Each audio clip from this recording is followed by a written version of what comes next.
আজকের অল্প উপকরণ দিয়ে আর গৃহিণীদের হাতের কাছে যে উপকরণগুলো থাকে সেটা দিয়েই গোলাপ জামুন রেসিপিটা দেখাবো। আর অল্প উপকরণ দিয়ে যে কতটা বানানো যায় এই রেসিপি না দেখলেই মিস করে যাবেন। সেজন্য স্কিপ না করে সম্পূর্ণটা দেখার অনুরোধ রইল। আর যদি এই চ্যানেলটিকে নতুন হয়ে থাকেন অবশ্যই চ্যানেলটিকে সাবস্ক্রাইব করে পাশে থাকা বেল আইকনটি প্রেস করে রাখবেন। যখনই কোনো নিত্য নতুন রেসিপি আপলোড করব সবার আগে পৌঁছে যাবে আপনার কাছে। আর দেখুন এখানে আমি একটি মেজারিং কাপ ব্যবহার করেছি, করে এখানে 1 কাপ সুজি নিয়েছি। আর সুজিটা মোটা বা ফাইন সুজি যেটা হলেই হবে, যেহেতু এটা আমি মিক্সি জারে দিয়ে একদম পাউডার করে নেব। এখন এই সুজির মধ্যে দিয়ে দেব একটু বড় চামচের 4 চামচ পাউডার দুধ। আর এটা অবশ্যই দিতে হবে, এটা কিন্তু টেস্টটাকে অনেকটাই ব্যালেন্স করবে।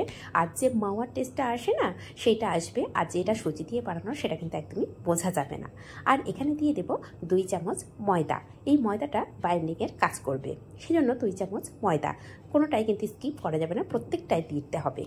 এখন এই সমস্ত উপকরণগুলো একটু ভালো করে মিশিয়ে নিয়েছি, নিয়ে একটা মিক্সি জারের মধ্যে নিয়ে নেব। মিক্সি জারের মধ্যে নেওয়ার পরে এর মধ্যে আমি 2 চামচ ঘি ব্যবহার করব, এতে করে টেস্টটা আরও অনেক বেড়ে যাবে।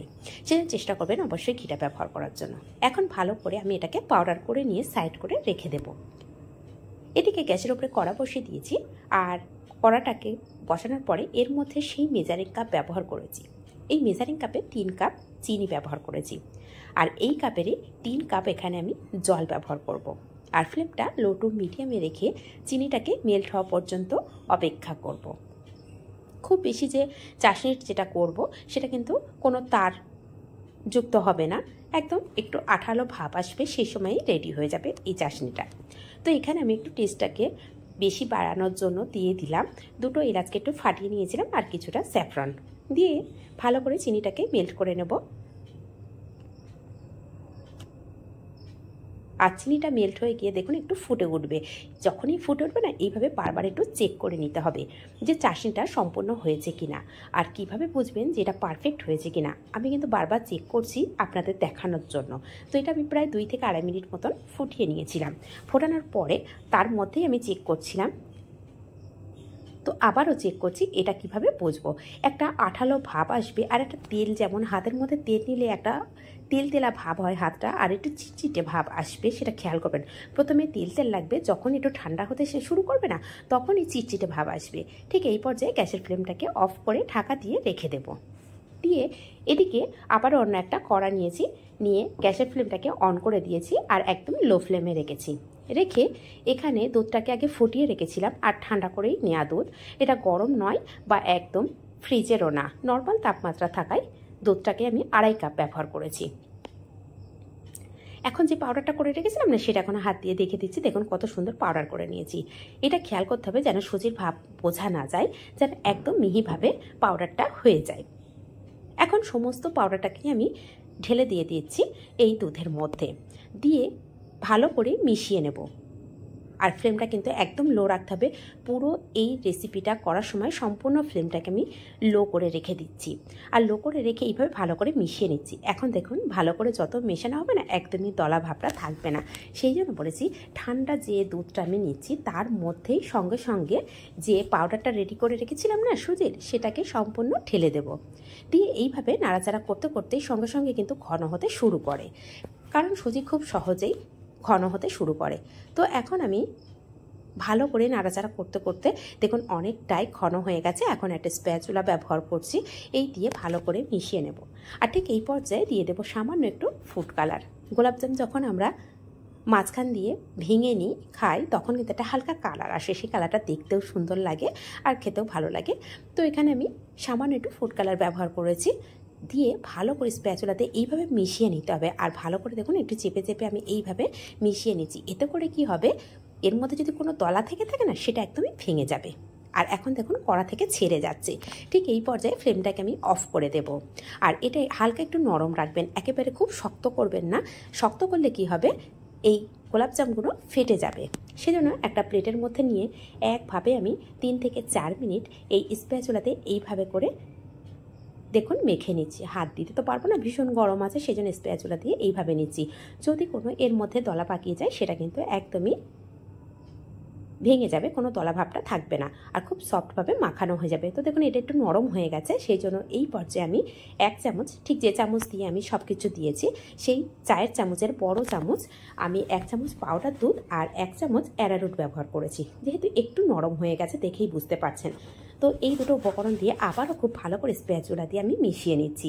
মেশানোর পরে এখন ডোটাকে আমি দেখিয়ে দিচ্ছি, দেখুন কতটা সুন্দরভাবে ডোটা রেডি হয়ে গেছে আর কতটা শক্ত হয়ে গেছে আগের থেকে। তো এখন একটা প্লেটের মধ্যে নিয়ে নিয়েছি, ভালো করে মাখানোটা আমার রেডি হয়ে গেছে। আর হাত দিয়ে দেখিয়ে দিচ্ছি, দেখুন কত সুন্দরভাবে রেডি হয়ে গেছে। আর একটা কথা বলে রাখি, এখানে হাতের মধ্যে অবশ্যই তেল লাগিয়ে নেবেন, না হলে হাতের মধ্যে প্রচুর পরিমাণে এই ডোটা কিন্তু লেগে যায়, সেই জন্য ঘি বা তেল ব্যবহার করবেন। এখন এইভাবে একটা ছোট আমি বল রেডি করে দেখালাম, কতটা স্মুথ বল রেডি হয়েছে সেটা তো দেখেই বুঝতে পারছেন, কোনো ক্র্যাকস আসেনি এর মধ্যে। সেই জন্য একটু খেয়াল করতে হবে যে মাখানোটা যেন ঠিকঠাক হয়। এখানে আরও একটা বল রেডি করে নিচ্ছি, ঠিক একইভাবে হাতের মধ্যে তেল নিয়ে নিয়েছি, এইভাবে বল করে নিচ্ছি। আর এখানে বলে রাখি, বল কিন্তু আমি এক এক সাইজের করেছি, কারণ আমি বাড়িতে বানাচ্ছি যে পারফেক্টভাবে একেবারে সবগুলো একই সাইজের বানাতে হবে তা না, আমি বিভিন্ন রকমভাবে বানিয়ে দেখাচ্ছি, সেটা আপনারা আপনাদের পছন্দ অনুযায়ী সাইজটা করে নিতে পারেন। আমি এখানে একদম ছোটও করে দেখিয়েছি, মিডিয়ামও করেছি, একটু বড় সাইজেরও করেছি। তো এই 1 কাপ সুজি দিয়ে এখানে প্রায় 40 থেকে 42টা গোলাপজাম রেডি হয়ে গেছে। এদিকে গ্যাসের উপরে একটা কড়া বসিয়ে দিয়েছি, দিয়ে তেলটা যখন হালকা গরম হবে না, ঠিক সেই পর্যায়ে একটা ছোট বল আমি দিয়ে দেখলাম যে ফেটে যাচ্ছে কিনা। যদি কেউ প্রথমে রেসিপিটা ট্রাই করতে চান সেক্ষেত্রে অবশ্যই বারবার ছোটো ছোটো এরকম বল 2-1 বার দিয়ে দেখতে পারেন। যদি দেখেন ভেঙে যাচ্ছে সেক্ষেত্রে ভাবতে হবে হয় তেলের টেম্পারেচারটা ঠিক নেই, নতবা ডোটা ঠিকঠাক রেডি হয়নি। যদি দেখেন ডোটা নরম হয়ে গেছে সেক্ষেত্রে আরও 1 চামচ অ্যারারুট ব্যবহার করতে পারেন, দিয়ে ভালো করে মেখে নিতে পারেন ডোটাকে। তো এটা দেখুন একদম পারফেক্ট হয়েছে, কোনো ভেঙে যায়নি বা কোনো ক্র্যাকস আসেনি, তাহলে এটা বুঝতেই হবে যে পারফেক্ট হয়েছে, কালারটা খুব সুন্দর হয়েছে। এখন আমি ফ্লেমটাকে লো রেখে দিয়েছি, দিয়ে এর মধ্যে সমস্ত বলগুলো দিয়ে দিচ্ছি। তো যেগুলো আমার রেডি হয়েছে সমস্তটা বলবো না, কারণ যে কটা তৈরি হয়েছে সেগুলোই আমি দিয়ে দিলাম। আর এখানে একটা কথা বলে রাখি, এই ডুবো তেলে ভাজতে হবে, তেলটা যেন কম না হয়। ডুবো তেলে ভাজলে কী হবে, বলটার খুব সুন্দর সব সাইডে কালারটা ভালো আসবে আর ফেটে যাবে না। আর আপনারা যদি তেলটা একটু কম ব্যবহার করেন না, সেক্ষেত্রে ফেটে যাওয়ার ভয় আছে, সম্পূর্ণটা ভালোভাবে হবে না, এক দিক থেকে ফেটে যেতে শুরু করবে। সেই জন্য চেষ্টা করবেন যে তেলটা একদম ডুবো তেলে ভাজার জন্য। আর যখন একটা কালার চলে আসবে তবেই কিন্তু এইভাবে হাতা দিয়ে একটু নাড়াচাড়া করে দেবেন, আগে থেকে হাত দিতে যাবেন না, তাহলে ফেটে যাওয়ার সম্ভাবনা আছে। আর রেসিপিটা দেখুন কত অল্প উপকরণ দিয়ে আর হাতের কাছে থাকা কয়েকটি উপকরণ দিয়ে কিন্তু রেডি করে নেওয়া যাচ্ছে। আর একটা কথা বলে রাখি, যদি হাতের কাছে স্যাফরনটা অনেকের হাতের কাছে নাও থাকতে পারে, সেক্ষেত্রে করবেন কি, সামান্য একটু গোলাপ জল ব্যবহার করতে পারেন। তো এখানে দেখুন কালারটা কতটা সুন্দর চলে এসেছে। আর এইভাবে তেলটা দিয়ে দিয়ে নাড়াচাড়া করছি, কালারটা তো খুবই সুন্দর এসেছে। এই পর্যায়ে এটাকে আমি তুলে নেব, আর নিয়ে যে চাশনিটা রেডি করে রেখেছিলাম না তার মধ্যে দিয়ে দেব। আর খেয়াল রাখতে হবে চাশনিটা যদি ঠান্ডা হয়ে যায় সেক্ষেত্রে একটু গরম করে নিতে পারেন, গরম করে তবেই চাশনির মধ্যে দিবেন, তাহলে কিন্তু খুব সহজেই ভিতর থেকে খুব সফট ভাব আসবে আর চাশনিটা খুব সুন্দরভাবে সোক করে নেবে। তো এখন দিয়ে দিলাম যে বলসগুলো রেডি হয়ে গেছে সেগুলো চাশনির মধ্যে দিয়ে দিলাম, আর চাশনিটা একটু গরম করে নিচ্ছি, সেখানে সোক করতে সুবিধা হবে। নিয়ে আবারও ঢাকা দিয়ে দিলাম, দিয়ে যে বলগুলো আবারও রেডি করেছি ঠিক একইভাবে দিয়ে ভাজা করে নেব। আর রেসিপিটা কে কোথা থেকে দেখছেন কমেন্ট করতে কিন্তু একদমই ভুলবেন না। যদি এটা ফেসবুক থেকে দেখে থাকেন পেজটিকে অবশ্যই ফলো করে রাখবেন, আর যদি এই রেসিপিটা ইউটিউব থেকে দেখে থাকেন চ্যানেলটিকে সাবস্ক্রাইব করে পাশে থাকা বেল আইকনটি প্রেস করে রাখবেন।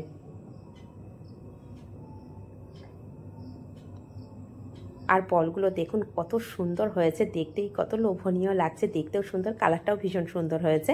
একবার হলো বাড়িতে এইভাবে বানিয়ে দেখতে পারেন। আর দেখুন যে উপকরণগুলো লাগলো বা ব্যবহার করলাম সেগুলো কিন্তু খুব সুন্দরভাবে সবার হাতের কাছে থাকে। আর এটা আমি দেখিয়ে দিচ্ছি, দেখুন কত সুন্দর ভিজে গেছে, কালারটাও সুন্দর এসেছে। আর চাশনিটা একটু খেয়াল করলে বুঝতে পারবেন। তো প্রথমে যে ছোট মতন বলটা আমি টেস্ট করার জন্য প্রথমেই ভাজা করেছিলাম, সেটা তখন চাশনিটা গরমও ছিল আর বলটাও গরম ছিল, সেই জন্য দেখুন কত সুন্দর সফট হয়েছে। একবার হলো বাড়িতে কিন্তু এভাবে বানিয়ে দেখতে পারেন রেসিপিটা। আর এটা মিনিমাম 4 থেকে 5 ঘন্টা ভিজিয়ে রাখতে হবে। এইভাবে ভিজিয়ে রাখলে কি হবে, ভালো করে এই চাশনিটা ভিতরে চলে যাবে আর মিষ্টিটা রসালো ভাব আসবে। সেই জন্য চেষ্টা করবেন, যদি হাতে বেশি সময় থাকে তাহলে ওভারনাইট রাখতে পারেন, আর যদি হাতের কাছে বেশি সময় না থাকে সেক্ষেত্রে অবশ্যই মিনিমাম 4 থেকে 5 ঘন্টা এটাকে রাখতে হবে। তাহলে রেসিপিটা কেমন লাগছে অবশ্যই জানাবেন। আর এই সহজ রেসিপিগুলো যদি সহজভাবে সবাই দেখতে চায় আর আপনি যদি দেখে পছন্দ হয় রেসিপিটা, অবশ্যই নিজেদের মানুষের কাছে শেয়ার করবেন। আর দেখুন হাত দিয়ে দেখাচ্ছি কতটা রসালো হয়েছে, কতটা সফট হয়েছে, স্পঞ্জি ভাব এসেছে। আর এখানে আমি একটা ভেঙেও দেখিয়ে দেবো যেমন জালিদার হয়েছে, এটা কেউ দেখেই বুঝতেই পারবে না যে এটা সুজি দিয়ে বানানো। আর দেখতেও কত লোভনীয় হয়েছে দেখুন কালারটা দেওয়ার জন্য, আর কতটা সফট আমি কিন্তু হাতে নিয়ে এইভাবে দেখিয়ে দিচ্ছি। এখন আপনাদের সামনে সার্ভ করে দেখাচ্ছি। দেখুন দেখে কিন্তু ভীষণ খুশি লাগছে যে বাড়িতেও এইভাবে বানানো যায়। তবে একটা কথা বলি, আমরা যেহেতু মিষ্টির দোকানের মতো বানাতে পারি না, বাড়িতে বানানো এই যা পারফেক্ট হয়েছে সেটা কিন্তু আমাদের কাছে অনেকটা খুশির ব্যাপার। কারণ আমরা মিষ্টি বানানোর যেটা বলে ময়রা, সেটা কিন্তু আমরা নই। তো এটাতেই যতটা ভালো হয়েছে ততটা কিন্তু খুব খুশি হওয়ারই কথা। যদি এইভাবে বানাতে পারেন, নিজেই বানিয়ে দেখবেন নিজের কতটা খুশি লাগে, খেতেও ভীষণ টেস্ট হয়। একবার হলেও এইভাবে বাড়িতে বানিয়ে দেখতে পারেন। আশা রাখি যারা এই রেসিপি থেকে বানাবেন অবশ্যই রেজাল্ট ভালো পাবেন। তাহলে আজ এই পর্যন্ত, ধন্যবাদ।